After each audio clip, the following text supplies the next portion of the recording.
Good to be with you. I'm Katy Tur.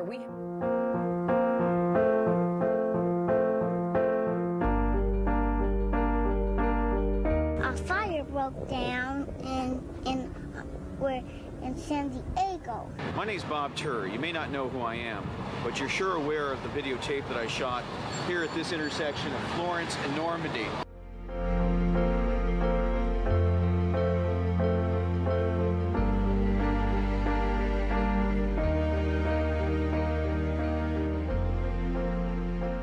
She told me, Bob Tur is dead. Bob Tur is dead. And I wasn't ready to bury Bob Tur.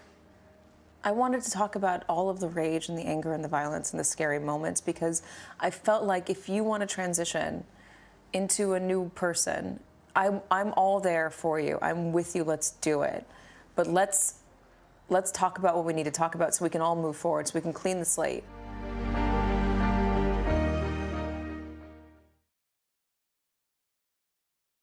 Good morning and welcome to the Capehart podcast and Washington Post Live. I am Jonathan Capehart, Associate Editor at the Washington Post.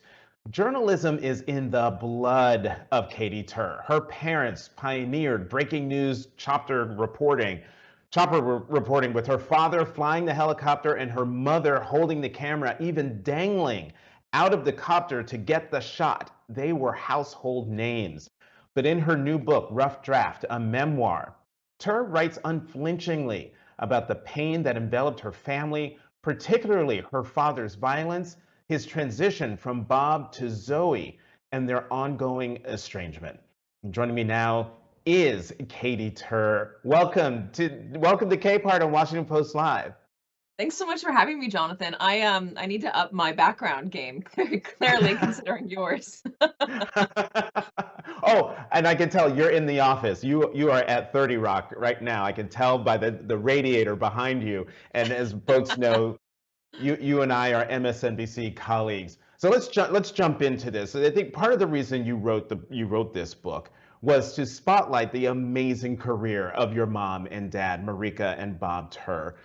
With their Los Angeles news service, they broke the biggest stories of the 90s, the Los Angeles riots, the slow speed chase of O.J. Simpson, among countless others. Talk about their storied career.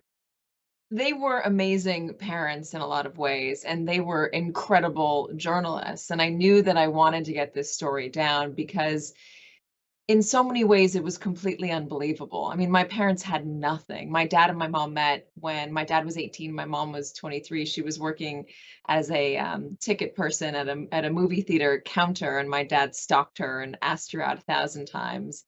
Their first few dates were trying to find the Skid Row stabber in the late 1970s. Because apparently they thought it would be romantic to try to break some news, I guess. And from there, they created together this company called Los Angeles News Service from nothing again. My dad walked into a helicopter company and said, please let me lease a helicopter. And they said, do you have any cash? And he said, no. They laughed him out of the office. He walked into another one, had a business plan, and managed to convince the person there to hand him over a multi-million-dollar helicopter that he had no money for. And from there, they started covering news in Los Angeles in a way that nobody else was doing. And they really revolutionized the news business. They were able to capture real-time images from the air in a city that, frankly, it's hard to get to anywhere in a timely manner. There might be a fire, but by the time you drive there, the fire is usually out. So they were able to capture things happening, stories breaking in real time. And they did it with much success. Pretty much every police pursuit you saw in Los Angeles in the late 80s and 90s was my parents. Malibu fires, you name it. Mm-hmm. And in fact, you write that you rode along. You were in the copter, particularly in one fire where the copter was so close you could feel the fire, the heat on your shins or on your legs. It was incredible. We went along for a lot of the stories. I mean, it was just the helicopter was like another sibling. I mean, it was part of my family. I spent more time in the helicopter than I did in my own bed. I felt more comfortable there than did in my own bed. And you again could feel the heat from the flames covering the Malibu fires.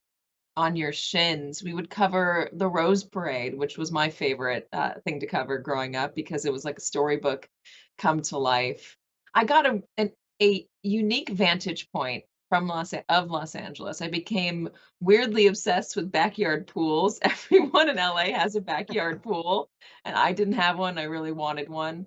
But I also got to witness the city changing, sometimes for the worse, sometimes for the better, right before my very eyes. And I felt like I was getting a real life lesson in how the world worked, even at a really young age. And you caught me earlier looking down because I have the book right here, and I was trying to find this, and I found it. This passage to sort of amplify what you were saying about your parents pioneering the breaking news from the sky and always being first. And this story really got me. My dad got a call from a fire department source saying there was a story in the parking lot of KABC. I can't tell you what it is, the source said, but you'll definitely want to get there fast. He was right. Turns out KABC's own 11 p.m. anchor, an institution in LA, had been shot in a botched robbery just outside of the station. My parents got there so fast, they scooped ABC on the story and then sold the tape back to them, back to KABC. That in a nutshell, and I love that because that was Los Angeles News Service right there in a nutshell. Just to be clear, the anchor ended up being fine, so don't worry about Right. him. That was also, Jonathan, the night I was born.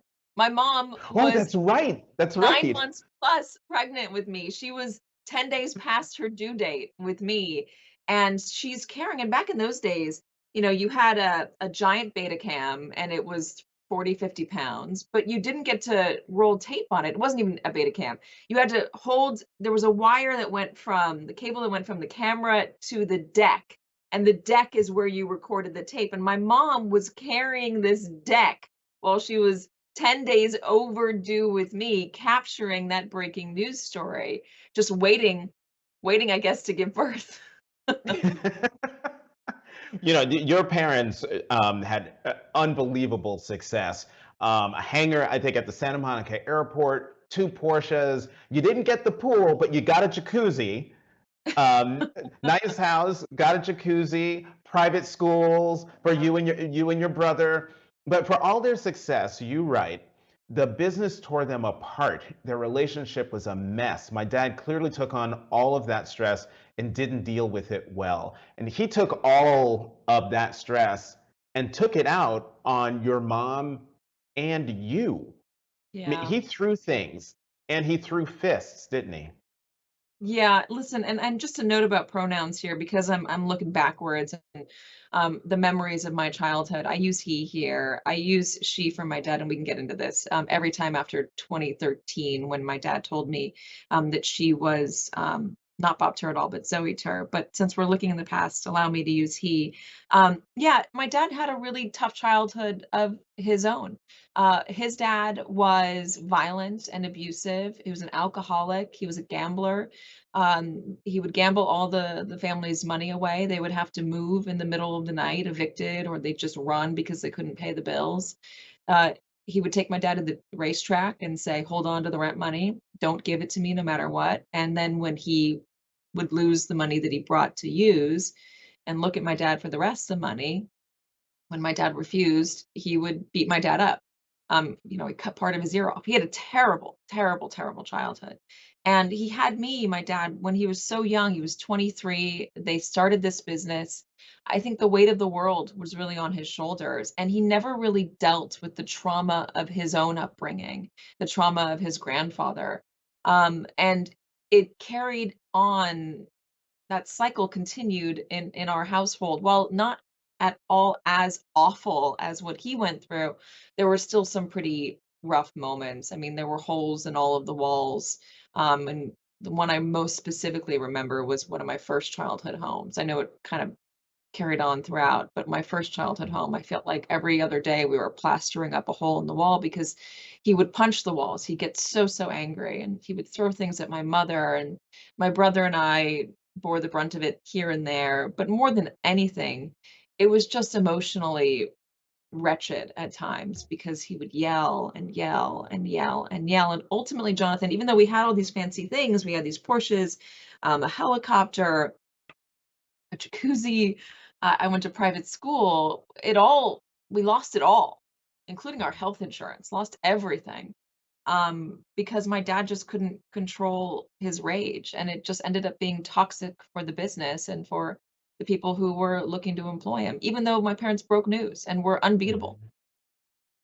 You know, you write about an instance where, because they were hooked into all of these news stations, they could hear everything that was happening in the helicopter. And you write about how at one station they put together like a Bob Tur's greatest hits that was more than an hour long and sent it to your home, It where was him berating my mother or sometimes throwing Mhm. things. Yeah, that stuff is on tape, Yeah. and it's hard. It's really hard. Everybody would hear what was happening in the helicopter. My mom said that when they were covering big breaking stories that were important, everything was calm. It was great. It was those in between times that Mhm. got really bad. My dad got stressed and he would lash out. But it's an interesting commentary, Jonathan, on the world, on not just the news business, but the world at that time, because everybody heard it. They heard the Right. abuse, yet no one said anything about it. They sent a tape to the house eventually, but no one ever, called HR that I know of at least. No one called the cops that I know of. I mean, my mom and I discussed calling the cops. I discussed with her calling the cops and saying, this has got to stop. We've got to send a message. But we didn't. I didn't because, if my dad's name was in a police blotter, there goes the whole business. There goes the way we make money. And it's looking back on it now as an adult myself, as grown woman in the Me Too era. I realize that I realize very personally that that's the way this just continues. That's the way Mhm. that people get caught in these cycles and can't escape because their whole lives are tied to it. You write that you tried to bury that part of your past, but you gave that up after hearing disturbing audio from a scene in a documentary about your parents. What did you hear? Um, my dad saying, and I'm paraphrasing, but something along the lines of, I don't know how to communicate you except through violence. And Right. he was really frustrated with her in the helicopter. There's another scene in that documentary um, where it's the last flight in the helicopter, and it's really a gut wrenching moment. Even I cry when I watch it because the business has fallen apart and the helicopter is going back to the company, the leasing company, and they have lost their contracts. My grandmother, who is a member of the business, but also like the glue that held the family together, is dead. And my mom is taping my dad trying to wrap intros and outros for all the footage that they thought shot over the years so they could repackage it and sell it. And he's yelling at her. And my mom says, I think I'm holding it straight. I'm doing it my best, the camera. And she says, don't hit me. And it's awful. It's an awful thing to hear. And I found that I this was the middle of the pandemic, the very beginning of the pandemic, right before everything went to hell, when I saw this documentary. And then in the middle of the pandemic, my mom sent me the server that contained all of the news footage they shot over the years, every single piece of it, thousands of hours, also all of our home videotapes, the stuff that the documentary was based on, that the video the documentary used. And in the middle of the pandemic, I felt really isolated. I was broadcasting from my basement. I was starting to wonder what I was doing with my life. Was journalism the career for me? Were we making things worse or were we making things better as journalists? Um, do I need to quit? It got really dark in my head. And so when my mom sent me this hard drive, I realized that in order to answer the question of where I'm going, I had to go back and confront the things that I had been running away from. All of this brings me to your father's transition from Bob to Zoe. In retrospect, do you think your father's anger was driven by his dealing with or not dealing with his gender identity at the time? I'm not a psychiatrist, and so I'm not going to venture to say where the root of everything was with any, that's for my dad to answer definitively. I think though not being your true self is a difficult thing. And I empathize with my dad for that. It must really have sucked trying to hide the person you were for as long as she did. I mean, she was in her 50s when she Mm. decided to transition. And I hate that it took so long for her to be comfortable to announce who she was and to take that step.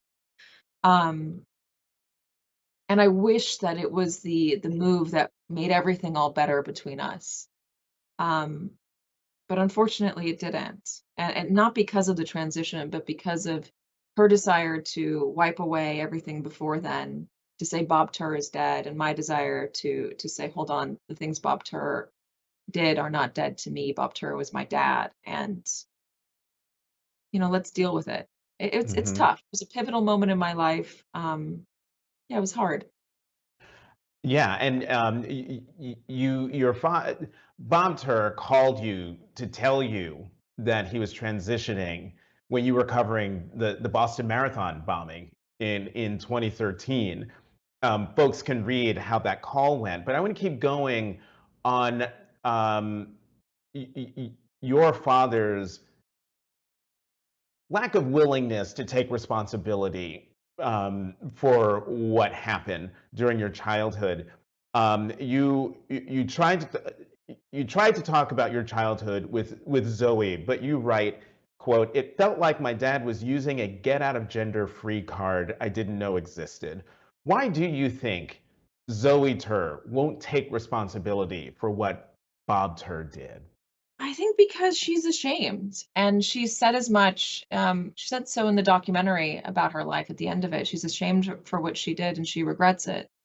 Um, and I think it's hard to confront the bad things that any. I mean, if it were me, it would be hard for me to confront it. And I empathize with that. But I also know that as a mother myself, you have to confront the things that are hard and uncomfortable in order to move past them, to gain an understanding of them, and to break that cycle. I mean, it's the same for our country. We've got to Mhm. confront the ugly parts of our past. We can't just bury them or pretend they didn't happen. We have to confront them to move on and be a better country. Same thing with relationships. And while that was a real pivotal moment in my life, what I was finding, and this is part of what started to click for me over the pandemic, was that we're also faced in a really pivotal moment in the world, and a pivotal moment for journalism in general. The way that we are able to speak to people, what we are able to tell people, how we are able to educate people, it's broken right now, Jonathan. I know you know this.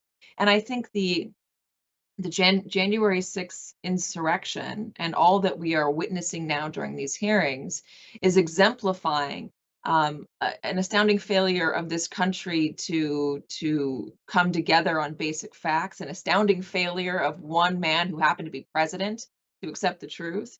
But also, I wonder if we're going to look at ourselves as journalists, isn't it also an astounding failure of our ability to communicate? Yes, I would. I think the answer to that question is yes. When you spoke with CBS Sunday Morning, you said you decided to share your story, including your family's dirty laundry, because it is a great story to share. What can people learn from your story? I have been surprised. I didn't write this with any intention of or any thought that maybe it appears from the surface. For instance, my husband had a wild childhood where his dad was a drug smuggler and went to jail and disappeared from his life. Um, which is probably why we are together, because we're two crazy people with crazy upbringings.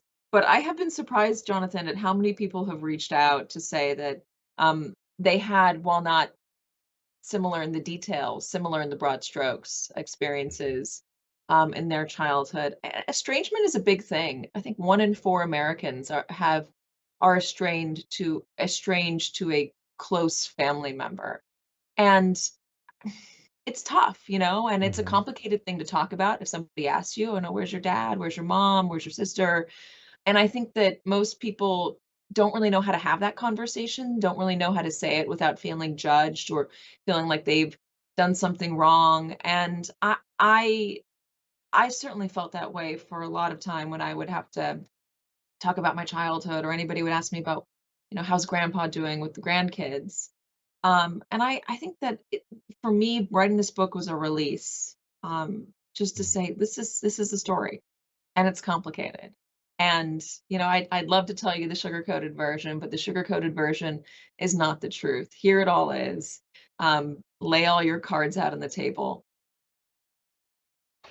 We got to talk about your career. You rose up. Well, one, you initially didn't want to go into journalism. You wanted to run as far away from it as possible, and yet here we are.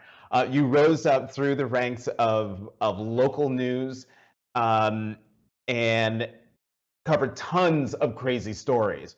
But nothing, I don't think, probably compares to your covering the Trump campaign in 2015 in 2016, does it? How could anything compare to that? I mean, that was honestly, how could anything compare to it? Yeah, I chased tornadoes, I covered crane collapses, I covered plane crashes, I covered all manner of tragedy, breaking news, everything falling apart around me. Um, but nothing could prepare me for, other than maybe my childhood, for the Trump campaign. And it was interesting because, like, I got assigned to it not because I was a politics reporter or not because anybody thought that the campaign would last, but because I happened to be in town. Donald Trump was making noises. And they weren't going to put somebody on it that they thought would be here, for the next 510 days. I lived in London at the Right, time, that's right. spent You the were living summer in here. London then. I lived in London. I mean, I literally I was here for a few days. I left milk in my refrigerator. I left clothes in the laundry. And I came back, and after that, I only spent the night in my bed in London, I think like 8 more times for a year. And then by the time I was done with the Trump campaign, I had moved out of my flat in London. My life had totally changed.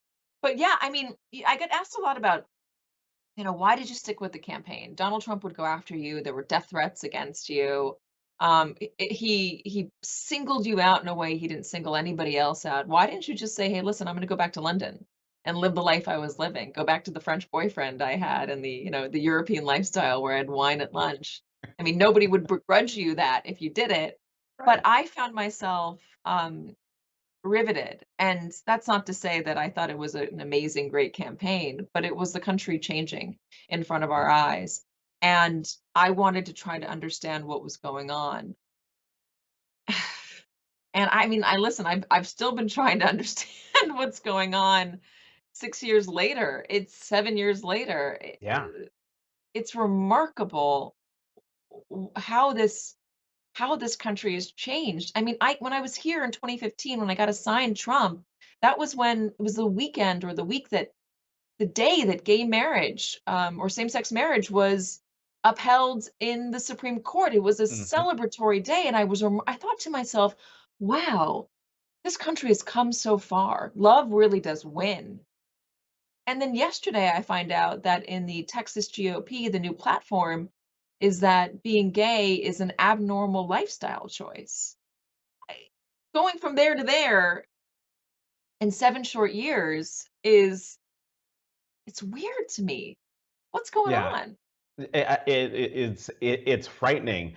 Um, you are anchoring MSNBC's January 6th hearing coverage with Andrea Mitchell and Hallie Jackson. Has there been anything out of the hearings that have surprised you? That surprised you?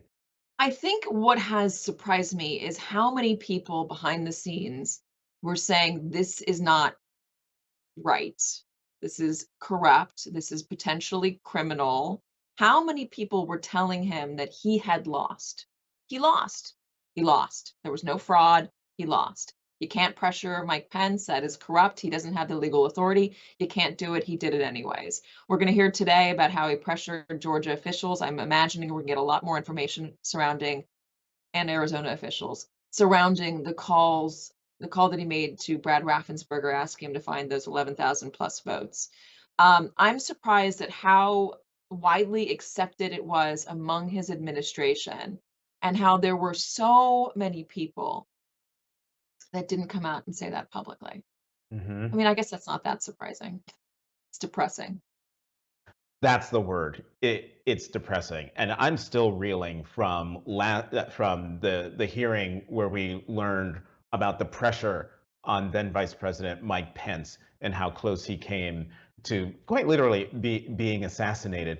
You and I could talk all day long, and we only have 5 minutes left. But I'm just going to give a warning. We're going to try to stretch this just a little bit longer because there are two things I need to ask you about. One Okay. is, talk about being a woman in this business and the things you had to put up with as you rose through the ranks by dint of your determination and skill. I think any woman coming up in any business will recognize some version of this. And, it's nice to have it out there. You get treated differently and you get treated in a non-serious way. I hope it's changing. But when I was coming up in the business, I had I had a meeting with my first news director, one of my first news directors, my first one where I was a reporter. And the meeting was, we love you. We think you're so great. We're happy to hire you, but you can't be on my station unless you change the way you look. He told me my boobs were too big for my clothes, in so many words. He handed me a quite literal binder full of women, Jonathan, that contained a bunch of glossy images of haircuts that he wanted me to get. Short, severe bob cuts with streaky highlights, the kind of thing that you would see at in front of a mall salon in 1989. Mhm. And it was the message that was given to me was, it very much matters the way you look. And then later on, when I was climbing the ladder, I was at a local station here in New York, and WPIX, and the assignment editor, sent me on a story about pole dancing as exercise, and it was a kind of a fad at the time.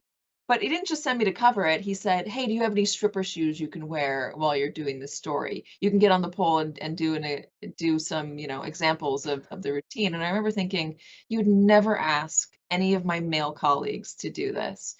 And it just exemplified that in order to be taken seriously, I had to suck it up and just smile and pretend like I wasn't hearing those things, and then try to move on to get the harder news, the more serious story. I had to fight for it, prove myself in a way that some of my male colleagues did not have to. And it's Mhm. frustrating, and I don't like it. I don't like that you automatically assume that the girl or the young woman on your staff is the person that should go cover Gossip Girl. Like, we're doing Gossip Girl segments to try to keep people into the news. Let's have her do it because she's the youngest woman on staff. Just assuming that it was, a genre that I would naturally love to talk about as a news reporter. It felt really dumb and Mhm. minimizing.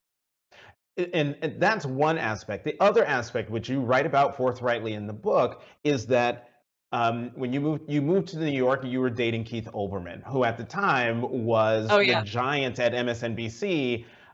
Countdown with Keith Olbermann, and you had to deal with the chatter behind the scenes of people Yeah. saying, "Well, you're getting where you're rising because of who you're dating." So there was a big age difference, and I think I kind of knew that there would be chatter going into it. I couldn't have been too blind to it, but I was surprised at the way that it was. People really grabbed onto it. I was in the New York Post a lot. I had, Fox News's PR team going after me, trying to get to Keith by taking down somebody that was close to him. So I was the easiest target. They dug up old photos of me from college where I was dancing with people, insinuating that I was, a drunk slut or some version of that. And then I also felt like the people in my life my colleagues, in the jobs that I held were whispering behind my back. And some were definitely calling me, all sorts of names, saying that I only got to where I was because of who I was dating. And I'm sure they used more colorful language than that. And even now today, if somebody's trying to take me down a notch or try to diminish me, they'll bring up Keith, and you can just look at my Twitter feed and the comments on it. You get a ton of those. Well, she dated Keith Olbermann. That's the only reason she's in the job that she's in. It's you know it, it it's part and parcel with this career, but it shouldn't be.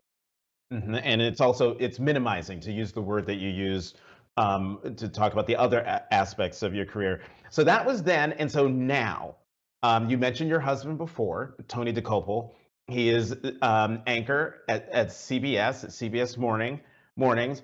I saw, I think it was the interview you did with Nicole Wallace, possibly Muster. I love my husband. I And do. I to do. hear you say that, I don't know if you remember, you and I talked when you and Tony first started dating. And I have never forgotten the look on your face and the fervor with which you talked about Tony and how you loved that man and you were hoping that you would get married. And so to see that it went from the initial spark to see that it's still there is wonderful to see. And I want to close by asking, you wrote in the book that there were things in the book that Tony didn't even know. How did he react to those things, and how has he reacted to everything you've put in this book? There were some nights where I looked at him and I worried that he thought that he had made a mistake. I was like, oh no, do you love me less because of all of this? And that's what I was afraid of. I mean, are you going to love me Mm. less if I tell you all of my deepest, darkest secrets? And, I would tell him a story and he'd get a look on his face like, oh my God, that's horrible. And I'd start seeing it in a new light and realize that, oh God, maybe I've been sugarcoating a lot of this to myself.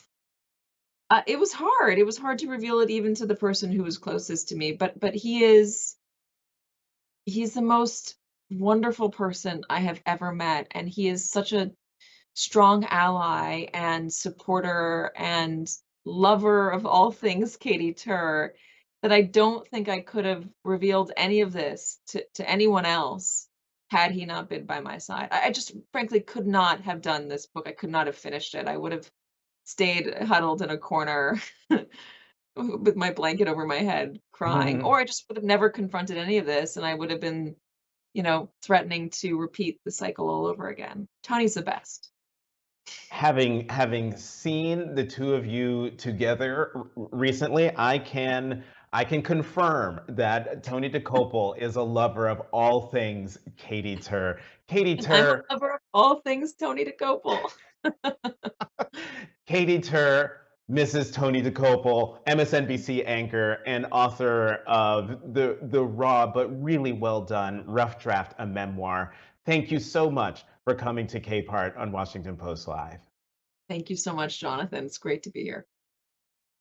And thank you for joining us. To check out interviews we have coming up, head to WashingtonPostLive.com. Once again, I'm Jonathan Capehart, Associate Editor at The Washington Post. Thank you for watching Capehart on Washington Post Live.